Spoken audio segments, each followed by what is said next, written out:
Well, every school that I've been to cover over the last 3 days, coaches come up and tell me we're about to see who did something over the last 5 months and who's been sitting around all day playing Fortnite. I can tell you with my own eyes that a lot of players look like they've been playing Fortnite and not running around, but we all know that's going to change here pretty soon. Rockdale head coach Jacob Campsey will have his team ready to go by their first game. The Tigers are picked to win District 11 3A Division I. They bring back a lot of talent, including Cameron Valdez, who rushed for 1,662 yards and 27 touchdowns a year ago. Veteran quarterback Jace Robinson returns after throwing for 2,450 yards and 33 scores. Now, Rockdale went 8-3 last season, falling to Grandview in the bi-district round. The players spoke about what the biggest strength of this team is going into fall camp. Our biggest strength is our heart. This is all we got. This is some of our last year.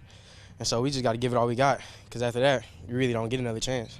And do you think that because you know at any second the season can be cut short, that you guys are out here working even harder?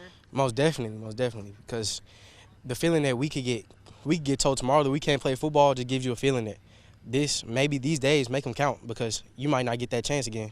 Makes us more hungry. Like, we're tired of losing first round, so makes us drive harder and get further than first round. Over in Troy, where the Trojans are picked to finish second, right behind Rockdale. Ronnie Porter's team is going to be very explosive and dangerous this season. The Trojans bring back 4 offensive linemen, including their all-state running back. Zach Rabashik will look to have another historic season. Last year, he rushed for 2,736 yards and 35 touchdowns. The players say with the new district, along with a few new teams, anyone who pays a visit to Trojan Stadium this year will no doubt be in a battle. Don't give up. We try 24/7. I mean, you're going to get the best of us whenever you come through here. End of story. I mean, we're not just going to let you stomp on us. We're not just going to let you come through here, get it easily. I mean, it's going to be hard no matter what. When we were in strength conditioning, it felt the same way. We got we're a little younger on the line, but we still got it in us. This afternoon, the NCAA Division II and III legislative councils announced it had canceled fall championships for the 2020 school year, citing the COVID-19 pandemic and related operational, administrative, and financial challenges. In July, the American Southwest Conference, in which Mary Hardin Baylor is a member, announced it would postpone fall sports seasons with the hope of playing in the spring. UMHB told 6 Sports it would not comment on the NCAA announcement and is still hoping to play a 5-game spring schedule.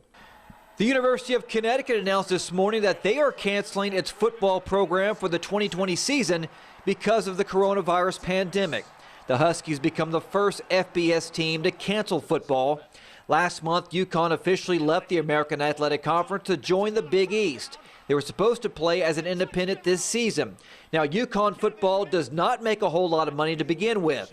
2 years ago, UCONN generated about $79.3 million in revenue. Only $2.4 million was from football ticket sales. Former Baylor All-American Shea Langeliers has been named the 78th best prospect in the Major League Baseball Top 100. Shea is currently the number 5 prospect in the Atlanta Braves organization and the number 6 catching prospect overall. In his first pro season, he batted .255 with 2 homers and 55 RBIs in just 54 games. Shea threw out 41% of base stealers and is currently on the Braves taxi squad roster. According to a USA Today sports investigative report, Texas Tech head women's basketball coach Marlene Stallings created a toxic environment of intimidation and fear in her first 2 seasons at the school.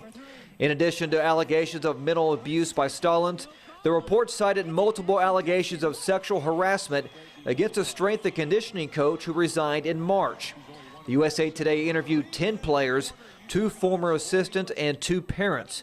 One of those players was former La Vega and Baylor standout Aaron DeGreat. DeGreat said it was basically like a torture mechanism.